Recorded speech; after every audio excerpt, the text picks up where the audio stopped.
Hello students, I am Dr. Muhammad Ali. आज हम second class start करेंगे. We'll start the second lecture of English language and soon we will start the medical lectures, physics, chemistry and biology, except that physiology, anatomy and rest of microbiology and pathology will start later. Okay, तो last time हमने पढ़ा था sentence के बारे में कि sentence क्या है. सेंटेंस वही होता है जो एक कंप्लीट मीनिंग और सेंस दे. लाइक मैं स्कूल जाता हूँ, वो क्रिकेट खेलता है. ठीक है, he plays cricket, I go to school. So ये क्या कंप्लीट मीनिंग भी दे रहा है, सेंस भी दे रहा है. That sentence. Then component of sentence कि सेंटेंस में क्या क्या कंपोनेंट होते हैं. सेंटेंस में कंपोनेंट होते हैं subject, helping verb, main verb और राइटिंग हमारे पास जो है first form the verb with ING है. Then an object. This is the basic of sentence, right. Sentence के लिए ये रिक्वायरमेंट्स हैं. Then after that today is the lecture number 2 and I will start with an object. What is an object? Last हमने previous देखा था subject. Subject वो होता है जो काम करने वाला होता है. He is writing a letter. He कोई काम कर रहा है. ठीक है. He is a good boy. He कोई काम है. ही के बारे में बताया जा रहा है. ही कौन है? सब्जेक्ट के बारे में बताना. सब्जेक्ट कोई काम कर रहा होता है. The doer of an action, जो काम करने वाला होता है या जिस पे काम हो रहा होता है.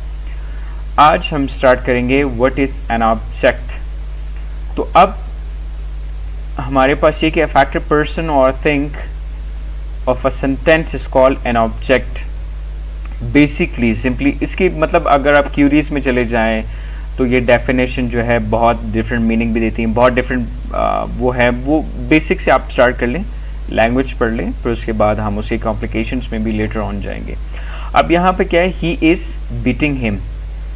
ही क्या है? Doer of an action. He कुछ कर रहा है. He is doing something. So this is what he हमारे पास क्या है? सब्जेक्ट है, राइट. देन उसके बाद इज हमारे पास क्या है? हेल्पिंग वर्ब है, राइट. फिर उसके बाद बीटिंग क्या है? First form of the verb with ING. First form of the verb है विथ आईएनजी है, right. And third one, the main जो आज का हमारा टॉपिक है, दिस इज एन ऑब्जेक्ट. मतलब इस पे काम हो रहा है. This is an object. So he is beating him. He क्या कर रहा है? बीट कर रहा है. ही कोई काम कर रहा है, कोई एक्शन कर रहा है किसी चीज के ऊपर. So he is doing an action. He क्या कर रहा है? काम कर रहा है या कुछ कर रहा है. Something is doing. तो काम करने वाला सब्जेक्ट कहलाएगा और जिस चीज पे काम हो रहा है या जो चीज इफेक्ट हो रही है वो कहलाएगी an object, right. So effect हो रही है. ऑब्जेक्ट हिम क्या हो रहा है? इफेक्ट हो रहा है. किससे? ही से. Is it clear? The next, he can play football. He क्या कर रहा है? ही क्या डूअर ऑफ एन एक्शन है. ही कोई काम कर रहा है, किस चीज पे काम कर रहा है या कोई परफॉर्मेंस दे रहा है या कोई चीज उसे इफेक्ट हो रही है, कुछ काम कर रहा है. He is doing something. So वो क्या है? फुटबॉल. ही क्या कर रहा है? फुटबॉल खेल रहा है. तो ही से क्या हो रहा है? इफेक्ट हो रही है कोई चीज. That is football. सो जिस चीज़ पे काम हो रहा हो वो ऑब्जेक्ट कहलाता है और जो काम कर रहा हो सब्जेक्ट कहलाता है. सो ही जो है काम कर रहा है, सब्जेक्ट, और जिस चीज़ पे काम कर रहा है, इफेक्ट हो रही है जिस चीज़ पे काम कर रहा है, this is called as an object. Clear? Next, इस तरह हमारे पास जो भी होगा तो सब्जेक्ट ऑब्जेक्ट, राइट. रिमेंबर दरम्यान में हमारे पास वर्ब होती हैं, वो भी आज हम लेटर ऑन पढ़ेंगे इसी लेक्चर में. नेक्स्ट हमारे पास है व्हाट इज और is complement, right. Complement basically होती है नेचर, आप कह सकते हैं, मिजाज कह सकते हैं आप उसको. वो क्या होता है? A complement tell us something about the nature of subject और एन ऑब्जेक्ट. सब्जेक्ट या ऑब्जेक्ट के बारे में कोई चीज बताना. ठीक है. अब हमारे पास क्या है? Jogging makes him healthy. अब ही इज जॉगिंग, मतलब he is jogging simple sentence था, अब जॉगिंग मेक्स हिम हेल्दी। अब हिम क्या है, हिम के ऊपर कोई काम हो रहा है, ठीक है, वो जॉगिंग कर रहा है और वो जॉगिंग जो है उस चीज़ को जो लास्ट में उसको क्या कर रही है, हेल्दी बना रही है। तो हेल्दी क्या करे, कम्प्लीमेंट कहलाएगा। ही इज़ हेल्दी, ही क्या है, हेल्दी है, एडजेक्टिव है। He is beautiful, he is smart, adjective भी है। एल वाई बेसिकली वो हमारे पास कुछ वर्ब्स होती हैं जिसके एंड में एल वाई होता है और डिफरेंट उसके सिनेरियोस होते हैं, वो हम उसमें चेक कर लेंगे। बेसिकली जो किसी चीज़ को कोई इफ़ेक्ट करने के बाद उस चीज़ पे कोई असरअंदाज हो रही है और मिजाज को बता रही हो, that is called as complement बता रही होती है, right. So that is complement. Like he is healthy, he क्या है, हेल्दी है। तो हेल्दी क्या है, कॉम्प्लीमेंट है किसका, हिम के बारे में। Like for example noun complement होता है, नाउन फ्रेज कम्प्लीमेंट होता है, प्रोनाउन कम्प्लीमेंट होता है। लाइक दिस इज हर्स, अब कोई चीज़ बताई जा रही है कि ये उसकी है, तो वो जो प्रोनाउन कम्प्लीमेंट है that is a hers, right. फिर उसके अलावा like we just you know for example ideal is a popular academy, English language academy. So ideal हमारे पास क्या कहलाएगा, एक अकेडमी का नाम है, you can use any name ABCD, right. So that is subject, और पॉपुलर सेंटर और पॉपुलर अकेडमी, सो वो नाउन कम्प्लीमेंट हो गया, ये पॉपुलर है तो पॉपुलरिटी क्या कहलाएगी, उसकी कम्प्लीमेंट कहलाएगी, राइट। सो दिस इज इसकी फिर वो आगे जितनी एग्जाम्पल्स हम पढ़ते जाएंगे तो ये उसमें देखते जाएंगे हम, राइट। नेक्स्ट हमारे पास है जो इम्पॉर्टेंट है, that is what is verb. अब वर्ब क्या है, बेसिकली ये ज़रूरी है, this is very important, right. हम इसको पढ़ेंगे। Verb is a word which shows an action और टेल अस स्टेटस और condition of a person, a thing, ETC। Can भी किसी की चीज़ के बारे में बता रहा हो, किसी शख्स के बारे में बता रहा हो, किसी जगह के बारे में बता रहा हो, there so many things, right. So basically verb is a word which shows an action. हम बेसिकली स्कूल में यहाँ तक पढ़ते थे, बट कंडीशन हम लगा देंगे, उसमें डिफरेंट सिनेरियोस आ जाते हैं, तो so verb is a word which shows an action, right. तो बेसिकली हमारे पास क्या है, वर्ब को उर्दू में हम कहते हैं फेल कहते हैं, एक ऐसा लफ्ज़ है जो किसी के अमल को ज़ाहिर करता हो, राइट। तो यहाँ पे जिस तरह एग्जाम्पल है, he is beating him, he subject है, इज़ हमारे पास हेल्पिंग वर्ब है जो कि मेन वर्ब को हेल्प करते हैं। बीटिंग जो है अमल का बता रहा है, दिस इज़ वर्ब, ठीक है। तो दिस अ प्ले, नेचर बता रहा है, उसके जो है वर्ब के बारे में बता रहा है, उसकी कैफियत के बारे में बता रहा है, अमल के बारे में बता रहा है। So verb is a word which shows an action, very important. और इसी वर्ड को जो है, जो वर्ब है, इसको आप ठीक से लगाएंगे तो प्रेजेंट बन जाएगा, पास्ट भी बन सकता है, परफेक्ट भी बन सकता है, डिपेंड्स अपॉन कि कौन से फॉर्म लगा रहे हैं। सो हम उसे कहते हैं, so verb has got 3 form of the verb. Verb की 3 फॉर्म है, ठीक है। बेसिक जो कहा जाता है, the present, the past and the perfect, ये मैं आपको बेसिक बता रहा हूँ, ठीक है। आगे जैसे लेटर हो जाएंगे तो इसके दूसरे जो इन्फिनेटिव वगैरह वो सो ऑन थिंग्स है, फिलहाल कॉम्प्लेक्स नहीं करते, सिंपल जाते हैं, सिंपल पढ़ते हैं इसे। So the present form the verb क्या होगी, गो होगी, जो कि हम प्रेजेंट में यूज़ करते हैं, ठीक है। प्रेजेंट टेंस में करंट मोमेंट जो है उसमें डेफिनेट मोमेंट में जो यूज़ करें तो वो होगा। लाइक गो मीन्स जाना या जाओ, I go to school present के लिए यूज़ कर रहे हैं, ठीक है। He go to office, whatever, so many. तो प्रेजेंट के लिए हम यूज़ करते हैं first form of the verb.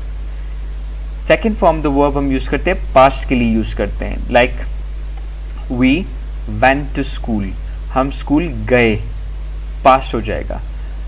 I go to school, मैं स्कूल जाता हूँ, प्रेजेंट के लिए। आई वेंट टू स्कूल, मैं स्कूल गया, that is for the past. And the future, sorry perfect, I have gone to school, मैं school जा चुका हूँ, राइट। तो ये एक वर्ब की 3 फॉर्म्स हैं। There are the 3 forms of the verb, the present, the past and the perfect. और इसको हम दूसरी तरह भी कह सकते हैं, the first form of the verb, the second form of the verb and the third form of the verb. कुछ और एग्जाम्पल्स है लाइक कम, आना, आओ, केम, गो, सॉरी कम, तो इसकी थर्ड फॉर्म भी कम है, कम, केम, कम. Except the second third example, drink means पीना for present. I drink water, मैं पानी पीता हूँ. I drink water, मैं पानी पीता हूँ. She drinks water, वो पानी पीती है. Second form the verb means past form the verb. He drank water, उसने पानी पिया. I drank water, मैंने पानी पिया. और third form the verb means perfect tense के लिए हम परफेक्ट फॉर्म द वर्ब हम यूज़ करते हैं. ही ड्रंक वाटर, वो पानी पी चुका है, right. So as so many examples हैं हमारे पास जो हम बेसिकली यूज़ करते हैं, राइट. तो basically verb is a word which shows an action. Clear. अब इसके अलावा हमारे पास कुछ ये वर्ब है, अब कुछ ये डिफरेंट वर्ब है जिसे हम कहते हैं मॉडल एक्सिलरी वर्ब, जो कि हम बेसिकली हम ये यूज़ करते हैं अपनी नॉर्मल रूटीन में, कन्वर्सेशन में, बातों में हम ये यूज़ करते हैं. So what are the modal auxiliary verbs? Can, could, may, might, will, would, shall, should, must, ought to and used to are called modal auxiliary verb. What are the modal auxiliary verb? Like हम use करते हैं can I help you, could I help you, may I help you, might I help you, will I help you, would I help you, shall I help you, should I help you, must I help you, ought to I help you, and I used to help you. So there are so many modal auxiliary verb. Basically ये conversation में हम use करते हैं और these are very very useful. जो tenses हम पढ़ेंगे, अगर आप टेंसेस यूज़ करना चाहते हैं so that's well and good. वो डिफरेंट उसका सिनेरियो होता है, डिफरेंट उसके जो है एक्शन होता है, और मॉडल एक्सिलरी वर्ब का डिफरेंट एन एक्शन होता है, ठीक है. सो मैं कह सकता हूँ I can go to school, I can write an a letter, may I come in, may I help you. ये बेसिक नॉर्मल कन्वर्सेशन में यूज़ होते हैं. सो वन बाय वन हम डिफरेंट इन सबको अगले लेक्चर्स में पढ़ते जाएंगे, राइट. अब इसके बाद है what are the helping verbs. Helping verbs क्या होते हैं? जैसे कि मैं ऊपर आपको बता रहा था कि ये हमारे पास क्या है, मैं आपको कह रहा था model auxiliary verb, helping verbs, ठीक है, मेन वर्ब्स. सो वर्ब्स की टाइप्स हैं. अब ये एक सिंपल वर्ब सी जिसकी अपनी एक फॉर्म्स हैं, present form, past form and the perfect form. फिर उसके बाद मॉडल एक्सिलरी वर्ब है, प्रेजेंट के लिए भी यूज़ होते हैं, पास्ट के लिए भी यूज़ होते हैं, डिफरेंट साइड. अब हमारे पास है हेल्पिंग वर्ब. के हेल्पिंग वर्ब्स क्या है? When, is, am, are, was, were, been, do, does, did, so many, right, are used before other verb. Means जब is, am, are, was, were, been, do, does, did, etc, right, are used before other verb. किसी verb से पहले जब used होंगी are called helping verb. ये क्या करते हैं? हेल्प करते हैं, मेन वर्ब को हेल्प करते हैं कंप्लीट सेंटेंस बनाने के लिए, राइट. अब जो हम लाइक फॉर एग्जांपल मेरे पास एक वर्ब है, अगर मैं इसको मिटा दूँ, इज ना लिखूँ, ही बीटिंग हिम, सेंस नहीं दे रहा, रॉन्ग सेंटेंस है. जब मैं कहूँगा ही इज बीटिंग हिम, वो इसे मार रहा है, अब क्या हो रहा है? दो सेंस दे रहा है. एक तो कंप्लीट सेंटेंस बना रहा है, he is beating him complete sentence बना रहा है. दूसरा हमें ये बता रहा है, प्रेजेंट का बता रहा है, he is beating him current, वो इसे मार रहा है. अगर मैं इसकी जगह लगा दूँ was, he was beating him, तो ये पास्ट में चला जाएगा कि वो उसे मार रहा था. कल की बात बता रहा हूँ, मोमेंट अगो की बात बता रहा हूँ, पास्ट की बात बता रहा हूँ, right. So he is beating. तो ये जो हमारे पास is, am, are, was, were, do, does, ये जो यूज़ होते हैं, ये जो हमारे पास मेन वर्ब है, ठीक है, इससे पहले यूज़ होंगे हमेशा, राइट. तो ये क्या कर रहे हैं? सेंटेंस कंप्लीट कर रहे हैं और हेल्प कर रहे हैं मेन वर्ब को. हेल्पिंग वर्ब करते हैं, मेन वर्ब जो हेल्पिंग वर्ब होते हैं वो मेन वर्ब को हेल्प करते हैं सेंटेंस कंप्लीट करने के लिए, राइट. सो हेल्पिंग वर्ब क्या होते हैं? Is, am, are, was, were, for फिर वो जो टेंसेस पढ़ेंगे, प्रेजेंट के, पास्ट के, फ्यूचर के टेंसेस पढ़ेंगे, देन वो आपको सारे क्लियर हो जाएंगे। क्लियर? सो ये क्या करते हैं, यूज होते हैं बिफोर वर्ब। वर्ब कौन सी थी? The present form the verb, the past form the verb and the perfect form the verb. इनसे पहले गो, वेंट, गॉन से जो पहले वर्ब यूज होंगे that is called as helping verb. I go to school, right, simple sentence था। I do not go to school, I do not go to school. मैं यहाँ पे आपके लिए एग्जाम्पल लिख लेता हूँ ताकि आपको थोड़ा समझ आ जाए। I do not go to,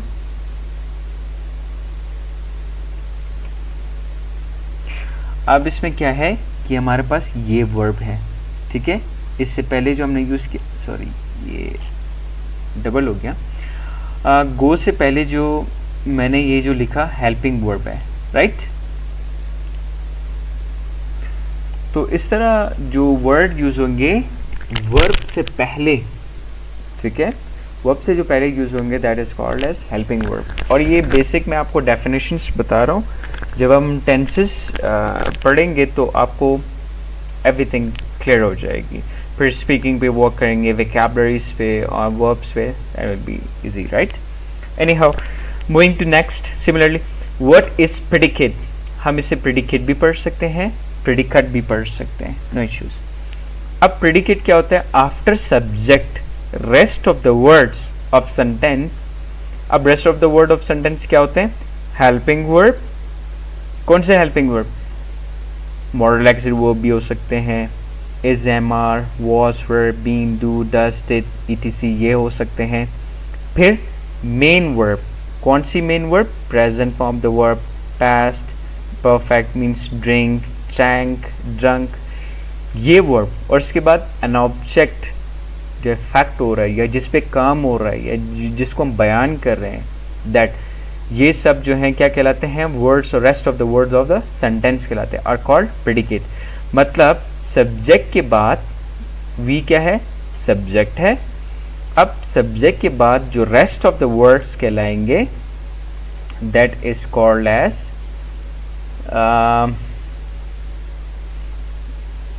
ये जो हमारे पास, ये हमारे पास सब्जेक्ट हो गया, वी हमारे पास सब्जेक्ट हो गया, फिर रेस्ट ऑफ जो वर्ड्स हमारे पास कहलाएंगे, ये कहलाएंगे हमारे पास प्रेडिकेट, राइट। सो प्रेडिकेट हम बेसिकली हम कह सकते हैं कि हमें इजी लगेगा, इजी समझ आएगी कि ये प्रेडिकेट है। सो सब्जेक्ट के बाद जो रेस्ट ऑफ वर्ड्स होते हैं that's called as predicate. Predicate भी कह सकते हैं, प्रेडिकेट नो, प्रोनाउंसिएशन पे डिफरेंस है, एक्सेंट पे, प्रोनाउंसिएशन पे। So this is subject, he, him, sorry, he, I, we, you, they, any name, right, any noun। फिर इसके बाद जो है helping verb, फिर इसके बाद verb can be first form the verb, second form the verb, ing form the verb, or then object till object, this is called as predicate। So we were playing football, so we subject, were playing football, that is called as predicate, right। next इसके बाद एक और step है जो हम पढ़ेंगे, what is EOP, extension of predicate। extension कहते हैं extend करना, किसी चीज को बढ़ाना। किसको बढ़ाना? predicate को बढ़ाना। predicate कहाँ तक था? object था, object तक था। अब object के बाद भी हम कोई additional अगर कोई word हम अगर उसमें put करेंगे that will be called as extension of predicate। The word which extend the predicate usually after the object or after an object of a sentence are called extension of predicate, such as अब हमारे पास क्या है? Subject है, ठीक है, subject हो गया वी, फिर उसके बाद हमारे पास क्या हो गया? टिल स्कूल की, sorry my mistake, we were playing football, we were playing football तक क्या था? प्रेडिकेट था। अब यहाँ तक भी सेंटेंस बिल्कुल ठीक है, there is a no issue with the sentence. अगर हम यहाँ तक रखें वी वर प्लेइंग फुटबॉल, वो फुटबॉल खेल रहे थे, ठीक है। वी वर प्लेइंग फुटबॉल, हम फुटबॉल खेल रहे थे, वी मीन्स हम, दे वर प्लेइंग फुटबॉल, वो फुटबॉल खेल रहे थे। तो फुटबॉल तक subject, helping verb, first form the verb with ING and on an object. अब कहाँ खेल रहे थे और सेंटेंस को क्लियर करने के लिए हमने ईओपी लगाया, एक्सटेंशन ऑफ प्रेडिकेट। अब इन द स्कूल ग्राउंड जो हमने पुट किया, that is called as extension of predicate, that is called as EOP. Clear? तो हमारे पास प्रेडिकेट क्या होता है, सब्जेक्ट के बाद ऑब्जेक्ट तक, सब्जेक्ट के बाद ऑब्जेक्ट तक जितने भी सेंटेंस में वर्ड यूज हुए हैं, that is called as predicate. फिर हमने पढ़ा कि एक्सटेंशन ऑफ प्रेडिकेट क्या होता है, सब्जेक्ट के बाद ऑब्जेक्ट तक प्रेडिकेट, फिर उसके बाद जब हम एक्सटेंड करते हैं अपनी बात को पूरा और क्लियर करते हैं, that is called as extension of predicate. We were playing football in the school ground, right. अब इन द स्कूल ग्राउंड के एडिशनल मैंने एक बात ऐड की है, that is called as extension of predicate. Tomorrow इंशाल्लाह द नेक्स्ट लेक्चर में हम जो है जर्नल जो हम बी फॉर्म्स के बारे में आएंगे, ताकि आपको बेसिक नॉलेज आ सके बी फॉर्म के वो क्या होती हैं। फिर उसके बाद फर्दर हम आहिस्ता आहिस्ता टेंसेस की तरफ आएंगे, सेंटेंसेस के बाद फिर हम एक एक करके टेंसेस पढ़ेंगे। I hope you like my video, और इंशाल्लाह वील मीट इंशाल्लाह इन द नेक्स्ट लेक्चर। कोई भी क्वेरी हो आप जो है कमेंट्स में पूछ सकते हैं, I can clear you. And medical lectures भी सून इंशाल्लाह स्टार्ट करेंगे। Thank you, good bye.